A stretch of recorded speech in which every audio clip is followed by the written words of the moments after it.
तो बच्चों आज हम बात करेंगे असेसमेंट वर्कशीट नंबर 13 यानी आकलन कार्यपत्रक 13। तो आकलन लिखा नहीं है, कंफ्यूज मत होना। सब्जेक्ट मैथ क्लास 10 जो कि आपको 29 जनवरी को प्रोवाइड किया जाएगा। ये आपका 20 मार्क्स का टेस्ट यानी 20 नंबर का टेस्ट है। तो वीडियो को बिना स्किप किए हुए देखना ताकि सारे क्वेश्चन के आंसर एक ही बार में समझ में आ जाएँ और सेकेंड टर्म के लिए ये इंपॉर्टेंट है। ठीक है, तो स्टार्ट करते हैं।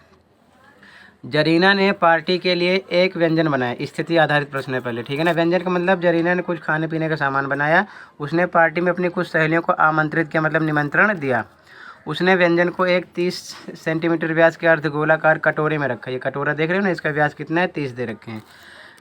जरीना ने अपनी सहेलियों को 4 सेंटीमीटर ऊंचाई और व्यास 15 सेंटीमीटर वाली बेलनाकार कटोरियों में व्यंजन परोसा। जैसे देख रहे हो कटोरियों में, ये बेलनाकार हैं, इनकी ऊंचाई 4 है, इनका व्यास कितना दे रखे हैं, ये 15। सारा व्यंजन जरीना और उसकी सहेलियों में बराबर बट गया। कुछ भी व्यंजन शेष नहीं बचा, मतलब जो भी बनाया था सब बराबर बट गया। अब इसके अकॉर्डिंग हमको आंसर देना है। क्वेश्चन नीचे किया जा रहा है। क्वेश्चन नंबर 1 देखो क्या कह रहा है कि अर्धगोलाकार कटोरे में रखे व्यंजन से कितनी बेलनाकार कटोरियाँ भर गई। तो सीधी सी बात है, कटोरे में जो सामान था वो बेलनाकार जो कटोरियाँ हैं उनके बराबर निकलेगा। तो हमें कितनी कटोरियाँ उनका नंबर निकालना है। तो आंसर नंबर 1 देखो कैसे करेंगे। आंसर नंबर 1, तो आंसर 1 में देखो ये अर्धगोलाकार कटोरा है, ठीक है ना, इसका व्यास 30 है। ये कटोरी बेलनाकार, इसका व्यास 15 है। तो सबसे पहले कटोरे का व्यास 30 है, तो अर्धगोलाकार जो कटोरा है इसकी त्रिज्या निकालेंगे। त्रिज्या हम R1 मानेंगे क्योंकि ये R1 मानना पड़ेगा, इसकी R2, ठीक है ना, इसकी ज़रूरत है। तो R1 बराबर व्यास बटे 2। तो व्यास का फॉर्मूला 30 व्यास दे रखा है बटे 2, कितना आ गया 15। फिर बेलनाकार कटोरी का व्यास 15 दे रखा है यहाँ पर, तो इसकी त्रिज्या को R2 मान लेंगे। R2 बराबर व्यास बटे 2, 15 बटे 2। तो 2 से हम डिवाइड करेंगे, पॉइंट में आएगा, बट आगे दिक्कत होगी तो ऐसे ही रोक लो। 15 बटे 2 ध्यान में रखना, बेलन के लिए 15 बटे 2, अर्धगोलाकार कटोरे के लिए 15 है, ठीक है। आगे बढ़ते हैं। तो आगे क्या करना है, नंबर निकालना है, डायरेक्ट फॉर्मूला अप्लाई करना है। ये फॉर्मूला दिमाग में रख लेना। बेलनाकार कटोरियों की संख्या बराबर अर्धगोले कटोरे का आयतन बटे बेलनाकार कटोरी का आयतन। एक बेलनाकार कटोरी का आयतन, यहाँ पर एक भी लगा लेना, ठीक है। तो अर्धगोले कटोरे का आयतन क्या होता है, 2/3 पाई R क्यूब। तो R को R1 माना तो R1 क्यूब हो गया। और बेलनाकार कटोरी का आयतन तो पाई R स्क्वायर हो जाता, तो पाई R2 स्क्वायर, क्योंकि R2 माना है। वैल्यू रखेंगे तो सबसे पहले देखो पाई से पाई कट गया, ऊपर 2/3 गुणे R1 अर्धगोले के लिए कितना है 15, 3 है ना, 15 गुणे 15 गुणे 15 3 बार हो जाएगा। और नीचे बेलन के लिए R कितना त्रिज्या 15/2, 15/2 स्क्वायर है, 2 बार आएगा, H पर 4 आएगा, ठीक है। वैल्यू यहाँ से ध्यान से देखना, ठीक है। कटोरे के लिए ये 15 लिया गया है त्रिज्या, बेलन के लिए 15/2, ठीक है। आगे देखो, तो अब देखो ध्यान से, पाई से पाई कट गया ना, तो 2/3 15 गुणे 15 गुणे 15 बटे 15/2 गुणे 15/2 गुणे 4। 2 से काटेंगे 2 एकम 2, 2 दूना 4, फिर 2 से काटा 2 कट गया पूरा। नीचे केवल 15 15 बचा है। तो ऊपर 3 से काटेंगे 3 5 15 5 आ गया। अब देखो ध्यान से, कलर चेंज करके बता रहा हूँ। नीचे वाले इस 15 से ये 15 कट गया, इस वाले 15 से ये कट गया। ऊपर क्या बचा 2 और क्या बचा ये 5 बचा ना, ये तो 2 पंचे 10, तो यानी कि 10 कटोरियाँ भरी गई, ये आंसर आएगा। क्लियर है, आंसर नंबर 1, ठीक है, 10 कटोरियाँ आएगा। तो यहाँ से आप ऐसे ही नोट करो। क्वेश्चन नंबर 2 देखते हैं। क्वेश्चन नंबर 2 देखो। क्वेश्चन नंबर 2, अर्धगोलाकार कटोरे से बेलनाकार कटोरियों का वक्र पृष्ठीय क्षेत्रफल ज्ञात कीजिए। देखो वक्र पृष्ठीय क्षेत्रफल नहीं, अनुपात निकालना। इंग्लिश मीडियम में ये सही लिखा है, हिंदी मीडियम में गलत लिखा है। तो यहाँ अनुपात ज्ञात कीजिए होगा, ठीक है, अनुपात लगा लेना। तो आंसर 2 देखो, आंसर नंबर 2 तो आंसर 2 में बच्चों अनुपात निकालेंगे। फॉर्मूला सीधा रखना, अर्धगोले कटोरे का वक्र पृष्ठीय क्षेत्रफल बटे बेलनाकार कटोरी का वक्र पृष्ठीय क्षेत्रफल। तो अर्धगोले का फॉर्मूला 2 पाई R1 2, R1 लिखा गया ना क्योंकि R1 माना है त्रिज्या, ध्यान रखना। और बेलन के लिए 2 पाई R2H, तो 2 पाई RH होता है, तो R को R2 माना गया, ठीक है ना, ताकि ये कटे ना। अब देखो ध्यान से, 2 पाई से 2 पाई कट गया, 2 पाई से 2 पाई कट गया। R1 स्क्वायर ऊपर है, तो R1 गोले का है ना, अर्धगोले का है, तो R यानी त्रिज्या कितनी है 15, तो स्क्वायर था ना, 15 गुणे 15 आ जाएगा। नीचे R2 बेलन के लिए 15/2 और H कितना है 4 है, ठीक है। तो क्लियर है ना, यहाँ तक समझ में आया। आगे देखो, 2 से काटेंगे 2 एकम 2, 2 दूना 4। ऊपर देखो इस वाले 15 से ये वाला 15 कट गया, यानी 15/2 बच रहा है, 15/2 बच रहा है। तो ये 15:2 यानी 15:2, 15:2 ये हमारा आंसर आ जाएगा, ठीक है। आंसर नंबर 2 हो गया। क्लियर है, आगे बढ़ते हैं। क्वेश्चन 3 देखो। क्वेश्चन नंबर 3, यदि बेलनाकार कटोरियों का आयतन समान हो और उनका व्यास 20 सेंटीमीटर कर दिया जाए, व्यास 20 सेंटीमीटर कर दिया जाए तो कटोरी को कितना ऊंचाई तक भरा जा सकता है। यानी केवल बेलन की बात कर रहे हैं, बेलनाकार कटोरी का व्यास कितना कर दिया जाए 20, अर्धगोले के लिए कुछ नहीं बोला, कटोरे के लिए। तो देखो इसका आंसर कैसे करेंगे, ठीक है ना, ऊंचाई निकालना है। फिर आंसर 3 देख। अब इसमें देखो बेलनाकार जो कटोरी है उसका व्यास कितना दे दिया इन्होंने 20 सेंटीमीटर, ठीक है, 20 दे दिया है। तो ध्यान से देखो हम क्या निकालेंगे, बेलनाकार कटोरी का व्यास 20 है तो त्रिज्या R2 ही माना था ना बेलन के लिए, तो R2 20/2 यानी व्यास बटे 2 10 आ जाएगी। बस ये ध्यान में रखना, इसकी त्रिज्या कितनी हो जाएगी 10, 20 की आधी हो जाएगी। और ये कटोरा जो है अर्धगोलाकार, इसके लिए कुछ नहीं बोला था, इसकी त्रिज्या 30 है तो 15 ही रहेगी, ये दिमाग में रखे रहना। तो प्रश्नानुसार दोनों का आयतन बराबर ही निकलेगा, तो अर्धगोलेकार कटोरे का आयतन बराबर होगा बेलनाकार कटोरी के आयतन के। इसका फॉर्मूला अप्लाई करेंगे तो 2/3 पाई R1⁵, R1 माना है गोले के लिए, R2 माना है बेलन के लिए, तो पाई R2² H, तो 2 पे 2। अब दोनों साइड देखो ध्यान से, पाई से पाई कैंसिल हो जाएगा, कलर चेंज करके बता रहा हूँ, पाई से पाई कट जाएगा, ये पाई से ये पाई दोनों साइड कट गया, ठीक है। बचा क्या 2/3 R3, तो गोले के लिए R3 15 है ना R, तो 3 बार 15 × 15 × 15 3 बार, और R2 यानी बेलन के लिए R कितना 10 निकाला ना अभी 10, तो 10 × 10 हो जाएगा। H पर H का पता नहीं, H हमको निकालना है तो H निकालेंगे, आगे बढ़ते हैं। तो क्या करेंगे, आगे सोल्व करोगे तो देखो ध्यान से, 3 से काटेंगे, 3 एकम 3, 3 × 5 = 15, ये आ गया 2 5 15 15 इधर आया, ये 10 10 H, तो H बराबर ये इधर 2 5 15 15 रहेगा, बटे के नीचे 10 10 आ जाएगा। काटेंगे तो देखो ध्यान से, ये 2 एकम 2, 2 पंचे 10, फिर ये 5 से 5 कट जाएगा, ऊपर आएगा 15 को 15 से करेंगे तो आएगा 225, और नीचे 10 को 10 से किया, सॉरी नीचे 10 बचा केवल, डिवाइड कर लेंगे इसको तो कितना आ जाएगा 2.25 सेंटीमीटर H, इतनी ऊंचाई हमारी आएगी। क्लियर है, समझ में आया, ऐसे ही सॉल्व करना है। ये आंसर नंबर कौन सा हो गया, 3rd, ठीक है। अब देखो क्वेश्चन नंबर 4 देखते हैं। क्वेश्चन नंबर 4 है 3 नंबर का। गणतंत्र दिवस के अवसर पर 10 मीटर ऊंचे विद्यालय के भवन के शीर्ष पर तिरंगा फहराया गया। तिरंगे के ध्वज की लंबाई 7.32 है, जैसा कि आप देख रहे हो। भूमि से किसी बिंदु से विद्यालय के शीर्ष का उन्नयन कोण 30 है, ये कितना है 30 है। भूमि के उसी बिंदु से तिरंगे के शीर्ष का उन्नयन कोण निकालना, पूरा हमको निकालना है। तो देखो ध्यान से, इसका आंसर यहाँ पर करें √3 बराबर लेना है 1.732, √3 की वैल्यू है, ये हमको रखना है। तो आंसर नंबर 4 देखो। तो इसमें क्या करना है, देखो ध्यान से, इस प्रकार चित्र बनेगा, ठीक है।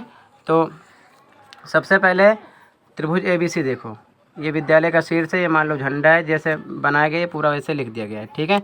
पूरा ये निकालेंगे तो देखो ध्यान से, त्रिभुज ABC में ABC में इसमें देखो tan थीटा लगेगा, tan थीटा 30 दे रखे हैं ये, तो बराबर होता है लंब बटे आधार। लंब क्या हो गया इसमें 10, आधार AB है, तो tan थीटा बराबर लंब बटे आधार 10 बटे आधार का पता नहीं, AB रख दिया यहाँ पर।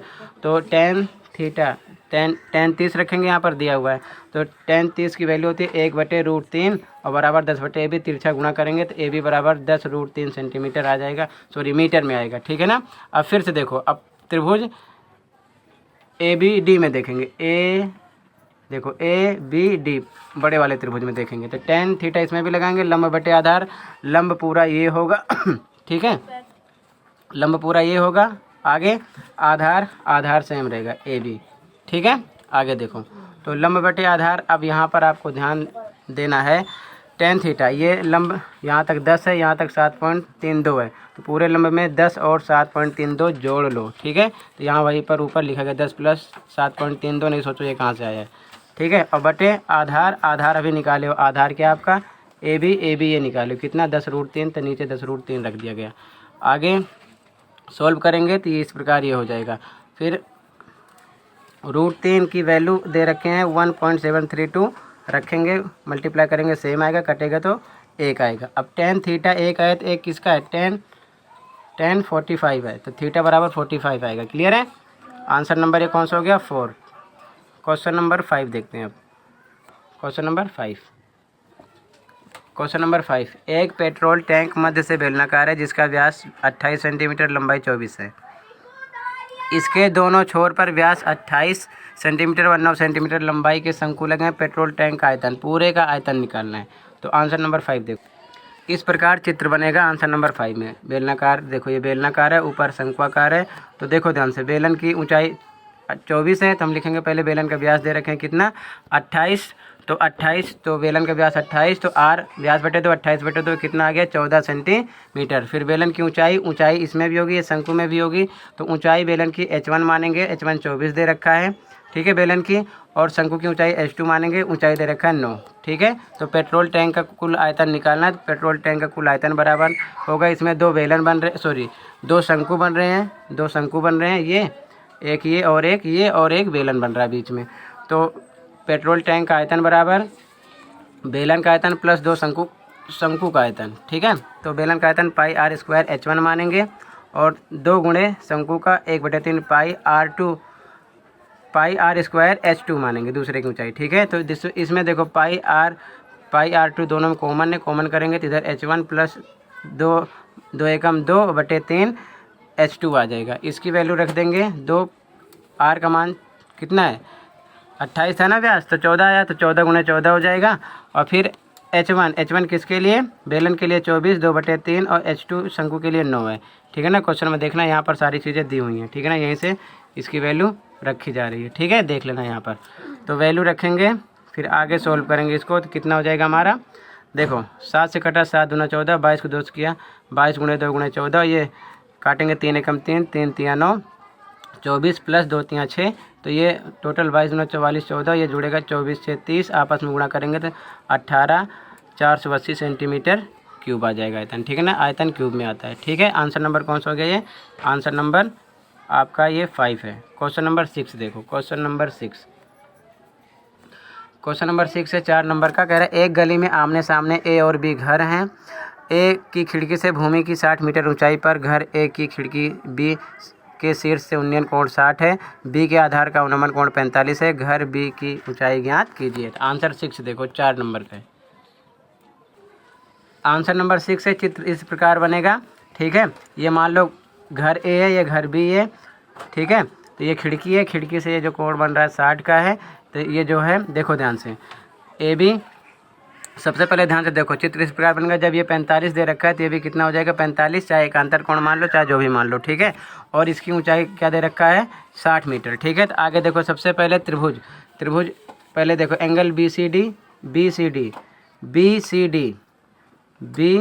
डी ये 45 है, ये वाला इसके बराबर हो गया, इसका नाम क्या है ए बी सी इसके बराबर निकलेगा, तो वहाँ पर वही लिखा गया 45। त्रिभुज ए बी सी में इसमें tan 45 यूज करेंगे, ठीक है ना, क्योंकि ये 45 है, तो tan 45 का फॉर्मूला लंब बटे आधार, तो tan 45 की वैल्यू 1, लंब पर लंब कितना ये 60, आधार ए बी है तो ए बी रख दिया, तो ए बी बराबर बटे 1 लगा के तिरछा गुणा करेंगे तो ए बी कितना आ गया 60 मीटर, ठीक है। अब त्रिभुज ई डी सी में देखो, ई डी सी में इस त्रिभुज में देखो, तो इसमें भी tan 60 लेंगे, ये 60 दे रखा है, तो tan 60 बराबर लंब बटे आधार, लंब इसमें कितना हो जाएगा, लंब हमारा डी ई है तो वही ई डी रख देंगे, आधार तो देखो ध्यान से ये इसके बराबर होगा, जब ये निकला ए बी 60 तो ये भी 60 ही निकलेगा, सी डी के होगा, और ए सी 60 है तो ये डी बी के होगा, ये ध्यान में रखना, ठीक है ना, इसके बराबर निकलेगा। तो सेम वही लिखा गया यहाँ पर, tan 60 लंब बटे आधार, तो tan 60 की वैल्यू √3 डी ई बटे 60, आधार पर 60 हुआ, ठीक है ना। ए बी तो ए बी के बराबर वो भी निकलेगा, 60 हो जाएगा ना इसका आधार 60 हो जाएगा, जब ये 60 है तो ये भी 60 होगा, सी डी। आगे फिर √3 बटे 1 लगा के तिरछा गुणा करेंगे तो डी ई निकला है 60 √3 मीटर, ठीक है ना, और यहाँ पर लिखा है ए बी बराबर सी डी के होगा। आगे देखो बी सी बराबर ए सी के होगा, ये लिखा जो है बी सी बराबर ए सी के होगा, ये क्यों लिखा गया यहाँ पर, फिर से देखो बी सी बराबर ए सी के होगा, ये बी, इधर देखो क्या लिखा है यहाँ पर, बी डी बराबर ए सी के होगा, बी डी ये बराबर ए सी के होगा, ठीक है ना, यहाँ पर ये लिखा गया है, तो बी डी बराबर ए सी के होगा, तो बी डी बराबर भी कितना आ जाएगा 60, ठीक है, क्योंकि ये कितना दिया क्वेश्चन में, ये दिया है 60, तो ये भी 60 होगा। अब पूरी ऊंचाई जब निकालेंगे ध्यान से देखो, डी ई क्या निकाला हमने, डी ई ये पूरी ऊंचाई निकालना ना हमको, पूरी ऊंचाई एच, ये पूरी ऊंचाई, तो यहाँ पर डी ई है और बी डी है, तो बी डी कितना हो गया 60, और डी ई हमने निकाल लिया, दोनों को आपस में जोड़ो, तो दोनों को आपस में जोड़ोगे तो ऊंचाई एच बराबर वही B D plus D E, B D 60 है, और डी ई हमने क्या निकाला है DE निकाला 60√3, इसकी वैल्यू रखेंगे। अब यहाँ पर 60 कॉमन कर लेंगे तो 60 1 + √3 आ जाएगा। मीटर ये आपका आंसर हो गया। यहाँ पर भी आप रख सकते हो, और अगर आगे और बढ़ाना है तो √3 की जगह 1.732 रख कर भी सोल्व कर सकते हो, आगे आंसर वही आएगा। ठीक है, तो कुछ मत करो, डायरेक्ट आप यहीं पर रोक दो, ये आपका आंसर है। ठीक है, अगला क्वेश्चन 7 देखो।